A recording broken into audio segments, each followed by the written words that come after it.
So, good evening. This is the YouTube channel of Physics Pensiya and chemistry Pensiya. मैं विवेक कुमार स्वागत करता हूं आपका इस ब्यूटीफुल जर्नी में। तो प्यारे बच्चों, आज से हम केमिस्ट्री का एक नया चैप्टर चालू करने जा रहे हैं जिसका नाम है इलेक्ट्रोकेमिस्ट्री। तो इलेक्ट्रोकेमिस्ट्री बिहार बोर्ड स्पेशल के लिए मैं पढ़ाऊँगा और उसमें अपन डील करेंगे इलेक्ट्रोकेमिस्ट्री से रिलेटेड जितने भी कंसेप्ट हैं और उस कंसेप्ट के ठीक नीचे अपन डिस्कस करेंगे उसके क्वेश्चन। राइट। सबसे पहले हम समझते हैं कि इलेक्ट्रोकेमिस्ट्री कहते किसके हैं। तो इलेक्ट्रोकेमिस्ट्री इसको कहा गया कि एक ब्रांच है फिजिकल केमिस्ट्री का जिसमें हमने डील किया किसके बारे में कि केमिकल एनर्जी का कन्वर्जन इलेक्ट्रिकल एनर्जी में कैसे होता है, केमिकल एनर्जी का कन्वर्जन इलेक्ट्रिकल एनर्जी में कैसे होता है, और केमिकल एनर्जी से इलेक्ट्रिकल एनर्जी और इलेक्ट्रिकल एनर्जी से केमिकल एनर्जी में जो डिवाइस चेंज करता है उस डिवाइस को अपन क्या बोलते हैं, सेल बोलते हैं। तो प्यारे बच्चों, मैं यहाँ पर बात करूँगा कि अगर वो सेल जो केमिकल एनर्जी को कन्वर्ट कर दे इलेक्ट्रिकल एनर्जी में, उस सेल को अपन बोलेंगे गैल्वेनिक सेल, और वो सेल जो इलेक्ट्रिकल एनर्जी को कन्वर्ट कर दे केमिकल एनर्जी में, ऐसे सेल को अपन क्या बोलते हैं, इलेक्ट्रोलाइटिक सेल।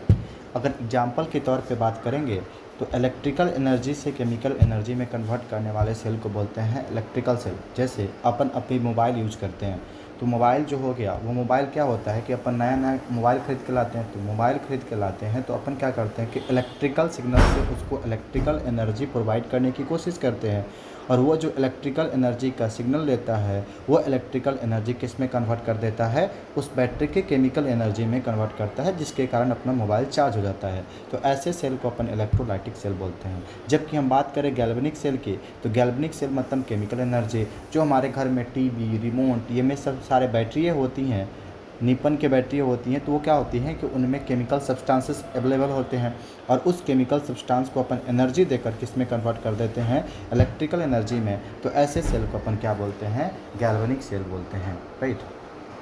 अब इस टॉपिक को थोड़ा सा और आगे बढ़ाते हुए हम डिस्कस करेंगे इलेक्ट्रोलाइट का, कि आखिर इलेक्ट्रोलाइट क्या होता है। तो प्यारे बच्चों, इलेक्ट्रोलाइट वो सब्सटेंस होते हैं जो इलेक्ट्रिसिटी को कंडक्ट करते हैं किसी भी एक्वस या मोल्टेन स्टेट में।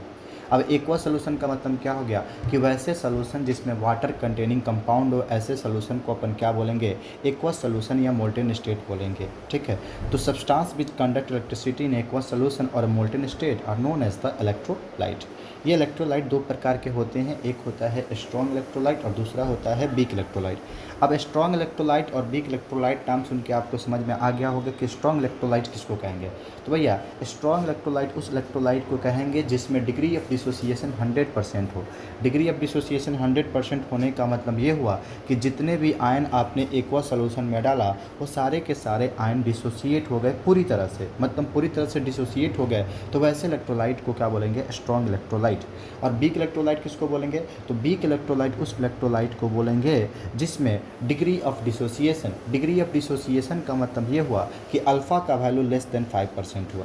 अल्फ़ा का वैल्यू जो हुआ वो लेस देन 5% हुआ, मतलब कि ना मात्रा में इसमें क्या होता है, डिसोसिएशन होता है। तो ऐसे इलेक्ट्रोलाइट को अपन क्या बोलेंगे, वीक इलेक्ट्रोलाइट बोलेंगे। ऐसे इलेक्ट्रोलाइट को क्या बोलेंगे अपन, वीक इलेक्ट्रोलाइट बोलेंगे।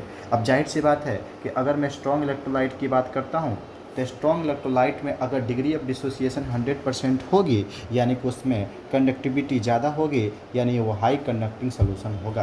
तो हम बोल सकते हैं कि सब्सटेंस विच आर completely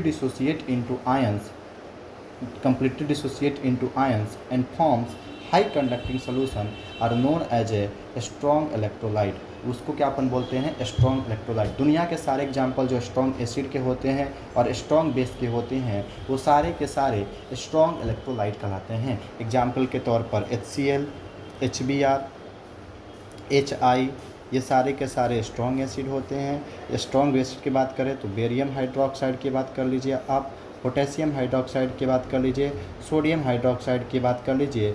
ये सारे के सारे जो है एग्जाम्पल होते हैं स्ट्रॉन्ग एसिड और स्ट्रॉन्ग बेस के, और स्ट्रॉन्ग एसिड और स्ट्रॉन्ग बेस के एग्जाम्पल होते हैं, इसलिए अपन इनको क्या बोलते हैं, स्ट्रॉन्ग इलेक्ट्रोलाइट बोलते हैं। अब अगले टॉपिक के नाम है जिसका वीक इलेक्ट्रोलाइट की बात करते हैं। तो प्यारे बच्चों, वीक इलेक्ट्रोलाइट किसको कहेंगे कि वैसा सब्सटेंस जिसमें स्मॉल एक्सटेंट में डिसोसिएशन हो, माने डिग्री ऑफ डिसोसिएशन का वैल्यू कितना हो, 5% से कम हो, और वो अगर उनकी डिसोसिएशन कम होगी तो जाहिर सी बात है वो कंडक्टिविटी भी कम शो करेंगे, यानी कि उसकी कंडक्टिविटी क्या होगी, कम होगी। तो ऐसे टाइप के इलेक्ट्रोलाइट को अपन क्या बोलेंगे, वीक इलेक्ट्रोलाइट बोलेंगे। एग्जाम्पल के तौर पर जितने भी वीक एसिड होते हैं और जितने भी वीक बेस होते हैं ये सारे के सारे वीक इलेक्ट्रोलाइट की कैटेगरी में आते हैं। एग्जाम्पल के तौर पर मैं बात करूँ तो पहला एग्जाम्पल आप HCN का ले लीजिए, HCN हो गया। फिर अगर आप बात करिएगा NH4OH, ये सारे के सारे किसके एग्जाम्पल है, ये सारे के सारे वीक इलेक्ट्रोलाइट के एग्जाम्पल हैं। अब हम थोड़ा सा टॉपिक को और आगे बढ़ाते हुए चलते हैं कंडक्टर की तरफ। तो आपको पता है कि मेरे पास इलेक्ट्रिकल डिवाइस दो प्रकार के होते हैं, एक को अपन कहते हैं कंडक्टर और एक को कहते हैं अपन इंसुलेटर। तो कंडक्टर क्या होता है, तो कंडक्टर का मतलब होता है कि वैसे सब्सटेंस, वैसे आयंस जो अगर मैं इलेक्ट्रिसिटी को पास कराऊं तो अगर इलेक्ट्रिसिटी उनसे पास कर जाए तो वैसे बॉडी को अपन कंडक्टर बोलते हैं। और इंसुलेटर को किसको बोलते हैं, तो इंसुलेटर उस डिवाइस को बोलते हैं जिससे अगर मैं इलेक्ट्रिसिटी को पास कराऊं तो इलेक्ट्रिक सर्किट से पूरी तरह से करंट पास ना करे तो ऐसे डिवाइस को अपन इंसुलेटर बोलते हैं। तो हम यहाँ पर बात करते हैं कंडक्टर की।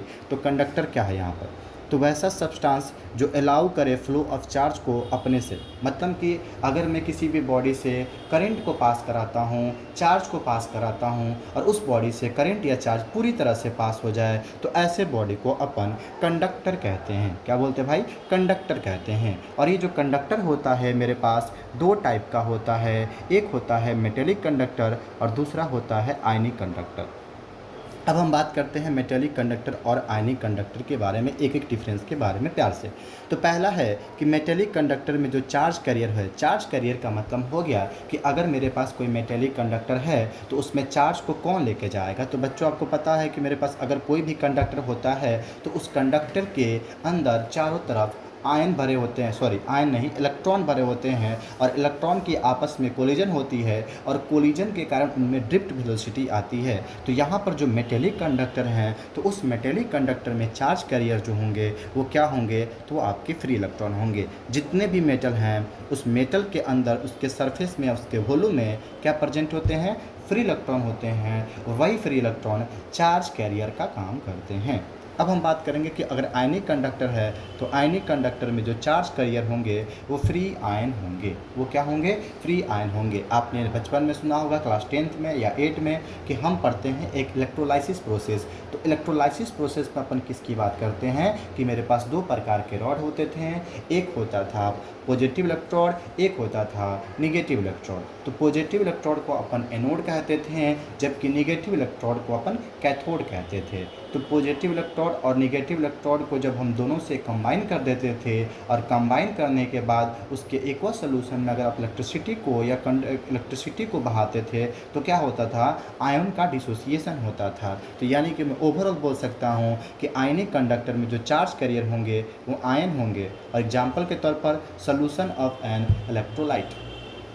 अब मेटेलिक कंडक्टर में बात करें तो मेटेलिक कंडक्टर में ऐसा नहीं होता है कि अगर आप फ्री इलेक्ट्रॉन बहाएं तो उसमें जो भी इन्वॉल्व है ट्रांसफ़र ऑफ मैटर नहीं होता है जब आप करंट को पास कराएंगे। मैटर का ट्रांसफ़र होना इन द मतलब कि अगर आपके पास इलेक्ट्रॉन है और इलेक्ट्रॉन वो कॉपर वायर का है या कॉपर वायर के जगह पर आप किसी भी वायर को लीजिए, चाहे सिल्वर हो जाए चाहे आयरन का वायर हो, तो ऐसा नहीं होगा कि आप करंट पास कराओगे तो आयरन का जो वायर लिया था आपने, कॉपर का जो वायर लिया था वो दूसरे मैटर में बदल जाए या फिर उनका मैटर खत्म हो जाए। ऐसा नहीं होता है, उसमें केवल और केवल इलेक्ट्रॉन का ट्रांसफ़र होता है। जबकि अगर आप आयनिक कंडक्टर की बात करें तो इसमें जो ट्रांसफ़र होगा वो मैटर का होता है। जबकि अभी आपको मैंने बताया कि मेरे पास कंडक्टर होता है, कंडक्टर में मेरे पास क्या होता है, एनोड और कैथोड होता है। तो जब आप करंट पास कराओगे तो जो कैटायन होगा वो किसके पास जाएगा, कैटायन जाता है एनोड के पास, जबकि एनायन जो है वो किसके पास जाएगा, वो एनोड के पास जाता है। तो इस प्रकार उस पर इलेक्ट्रोप्लेटिंग होती है या इलेक्ट्रो रिफाइनिंग होती है, तो वहाँ पर मैटर का ट्रांसफ़र होता है, जबकि मेटेलिक कंडक्टर में मैटर का ट्रांसफ़र नहीं होता है।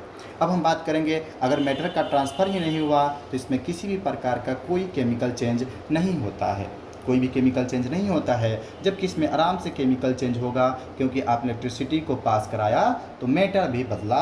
जब मैटर भी बदला तो इसमें केमिकल चेंज का इन्वॉल्वमेंट हुआ।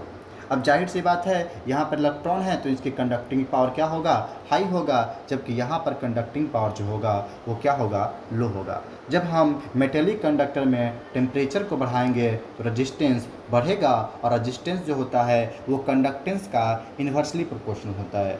तो जब हम टेम्परेचर को बढ़ाएंगे तो रेजिस्टेंस बढ़ेगा और कंडक्टेंस घटेगा। जबकि अगर मैं आयनिक कंडक्टर में बात करता हूँ तो अगर मैं टेम्परेचर को बढ़ाऊँगा तो रेजिस्टेंस घटेगा और कंडक्टेंस बढ़ेगा।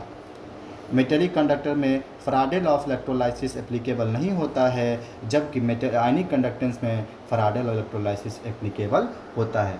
तो ये अपना क्रैश कोर्स है, इसलिए मैं सारे चीज़ों को जल्दी और ब्रीफ में बताने की कोशिश करूँगा और धीरे धीरे मैं लेक्चर को ऐसे आगे बढ़ाऊँगा। आज का लेक्चर अपना यहीं तक रहेगा। तो प्यारे बच्चों, आज का लेक्चर को ख़त्म करते हैं और मिलते हैं अपने अगले लेक्चर में। लेक्चर छोटा ड्यूरेशन का होगा लेकिन आपके कंसेप्ट सारे रिवाइज होंगे। तो मिलते हैं अगले लेक्चर में, तब तक के लिए ओके बाय।